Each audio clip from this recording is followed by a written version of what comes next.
கட்சி ஆரம்பித்த உடனேயே முதலமைச்சர் ஆகலாம் என பலர் நினைப்பதாக கூறி தவேக தலைவர் விஜயை முன்னாள் அமைச்சர் எஸ்பி வேலுமணி மறைமுகமாக விமர்சித்தார்.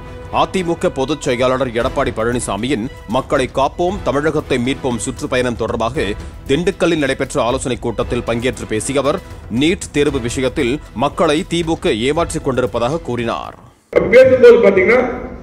சில பேர் என்ன வேணாலும் உடனே கட்சி ஆரம்பிச்சு உடனே உடனடியாக முதலமைச்சராக நினைக்கிறாங்க. சினிமா படத்துல நடக்காது. இன்னைக்கு அதிமுக பொறுத்தளவுக்கு இன்னைக்கு மக்களுக்கு அதிகமான திட்டங்கள் கொடுத்திருக்கிறோம். இன்னும் எடப்பாடி திட்டங்கள் நடந்துட்டு இருக்குது. திமுக எதுவுமே பண்ணல. மக்கள் தெளிவா இருக்காங்க. அதிமுக ஆட்சி எடப்பாடி முதலமைச்சர் வர வேண்டும் என்று எதிர்பார்க்கிறாங்க. கண்டிப்பா நிச்சயமாக நடக்கும். வருகின்ற போது திண்டுக்கல் மாவட்டத்திலும் பாத்தீங்கன்னா அண்ணா இருக்கும்போது அமைச்சர் நிறைய திட்டங்கள் கொடுத்தாரு. மீண்டும் 2026 பின்னால் அதிகமான திட்டங்கள் மீண்டும் இதே போல வரக்கூடிய வாய்ப்புகள் கண்டிப்பா இருக்குது.